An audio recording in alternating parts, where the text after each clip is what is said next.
여러분 안녕하십니까? 미디어 공감 좋은 TV 최진봉입니다. 21대 국회 마지막 국정감사가 며칠 후면 시작이 됩니다. 잘 아시는 것처럼 여야가 극한 대치를 벌이고 있어서 국정감사가 잘 이루어질지 걱정이 되기도 합니다. 그렇지만요, 국정감사의 원래 의미는 정부 기관들이 제대로 역할을 잘하고 있는지, 업무 수행에 문제는 없는지 살펴보는 시간입니다. 너무 정쟁에만 매달리지 말고 여야가 합의를 통해서 국정감사가 충실히 이루어져서 국민들에게 정부가 역할을 잘하고 있는지 검증받는 중요한 계기가 됐으면 좋겠습니다. 미디어 공감 좋은 TV 첫 번째 순서는 차 기자의 미디어 체크인데요. 오늘도 차윤경 기자와 함께하도록 하겠습니다. 자, 차 기자님, 우리가 살펴볼 이슈들 어떤 것들인지 설명 부탁드리겠습니다. 네, 이번 주 차 기자의 미디어 체크. 첫 번째 소식은 가짜뉴스 심의전담센터 출범. 두 번째 소식은 또 겹치기 중계. 홀대받는 비인기 종목. 마지막 소식은 방송가 접수한 위기 부부 돌싱입니다. 내용이 궁금해지는데요. 첫 번째 소식부터 설명해 주시죠. 네, 미디어 체크 첫 번째 소식은 가짜뉴스 심의전담센터 출범입니다. 지난주 방송통신심의위원회가 가짜뉴스 심의전담센터를 공식 출범했습니다. 가짜뉴스 신고 접수부터 철회까지 심의 전반을 총괄하는 곳인데요. 자세한 내용 전해드리겠습니다. 방송통신심의위원회가 밝힌 가짜뉴스 심의전담센터의 업무는 다음과 같습니다. 긴급 재난사항이나 중대한 공익침해, 개인 또는 단체에 회복하기 어려운 손해 등 심각한 혼란을 야기할 수 있는 중대 사항을 중심으로요. 긴급 심의 사안의 경우 신고부터 심의까지 한 번에 진행될 수 있는 원스톱 신고 처리, 인터넷 언론사의 동영상 등 온라인 콘텐츠 심의 정책 수립, 가짜뉴스 모니터링 강화 등 유통 확산 방지를 위한 신속 심의 방안 마련 및 시행 등의 직무를 수행하게 됩니다. 방심위위원장은 사회 혼란을 가중시킬 수 있는 심각한 수준의 가짜뉴스에 대한 긴급 원스톱 심의를 위해 가짜뉴스 심의전담센터를 출범했다고 설립 취지를 설명하고 가짜뉴스에 대한 모니터링 강화 및 긴급 심의 등을 적극 추진하겠다고 밝혔습니다.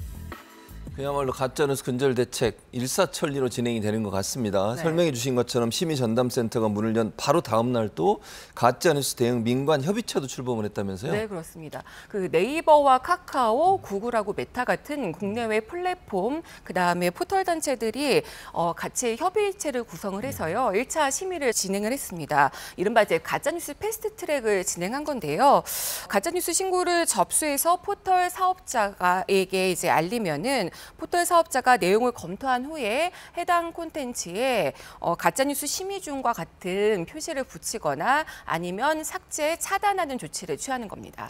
사실은 이제 예전에 언론중재위원회처럼 네. 이런 중립적 기관에서 심의를 하고 그 내용에 따라서 조치를 취했는데 신고가 들어오자마자 판단을 해서 바로 조치를 한다는 게 상당히 큰 논란이 될 수 있을 것 같아요. 이렇게 방심이나 또는 방통위가 가짜뉴스 근절 대책을 적극적으로 추진하고 있지만 제가 지적한 이런 부분들 때문에 결국은 야당이든 아니면 언론계는 좀 우려를 표명하고 있는 거죠? 네, 방심위가 민간 독립기구입니다. 그 말씀하신 대로 언론계와 학계 그리고 정치권, 심지어 방심위 내부에서조차 이런 민간 독립기구가 과연 보도 내용까지 심의할 권한이 있는가에 대한 문제 제기가 계속되고 있습니다.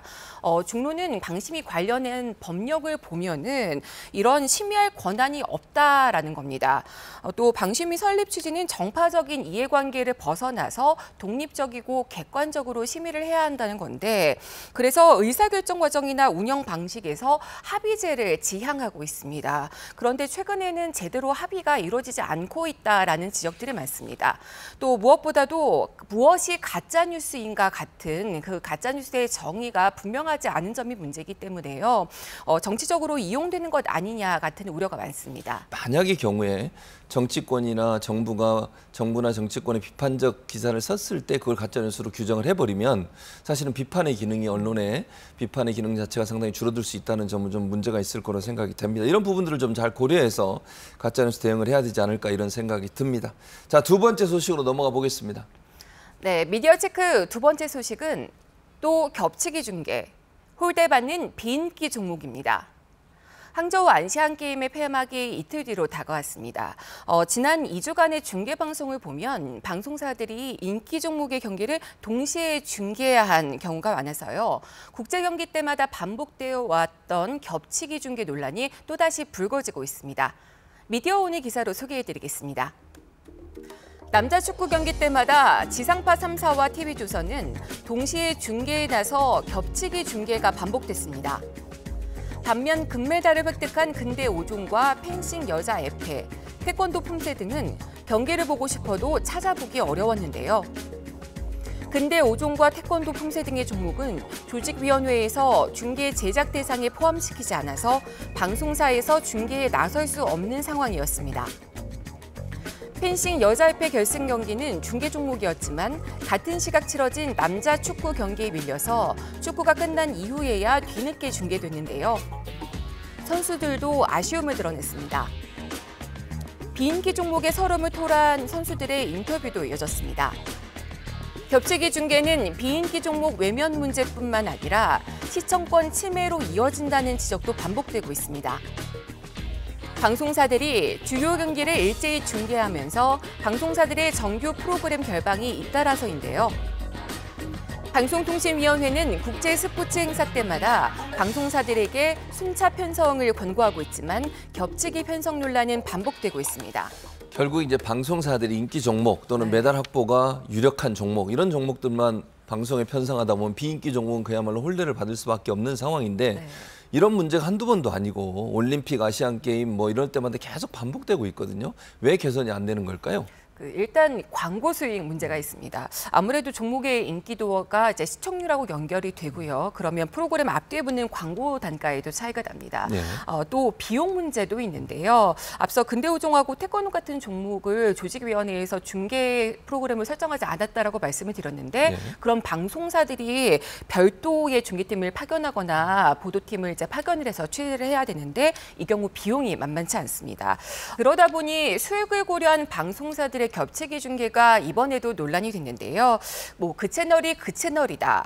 이번 추석 연휴 때 볼 게 없어서 OTT를 봤다. 이런 불만도 계속됐습니다. 채널을 돌렸는데 모든 채널마다 같은 걸 방송을 하거나 중계를 하면 내가 좋아하거나 아니면 비인기 종목으로 분류되더라도 보고 싶고 관심 있는 부분은 전혀 볼 수 없는 상황이잖아요. 이런 차원이라고 하면 방송사들이 이건 협의를 통해서든 아니면 방통위가 중재를 하든 순차 편성을 할 수 있도록 하는 방안들을 마련해야 되겠다. 이런 생각이 듭니다. 자, 세 번째 소식으로 넘어가 보겠습니다. 네, 미디어체크 마지막 소식은 방송과 접수한 위기 부부 돌싱입니다. 최근 방송 때마다 뜨거운 화제를 몰고 오는 인물들이 있습니다. 바로 이혼 위기에 놓인 부부와 또 이혼 후 혼자가 된 돌싱들인데요. 이분들이 왜 이렇게 인기를 끄는 걸까요? 연합뉴스 기사로 전해드리겠습니다. 결혼 과정의 위기나 이혼한 이들의 연애를 다룬 프로그램의 인기가 식지 않고 있습니다. 위기에 놓인 가정의 해결 방안을 제시하는 프로그램은 최근 시청률이 4%를 넘었고요.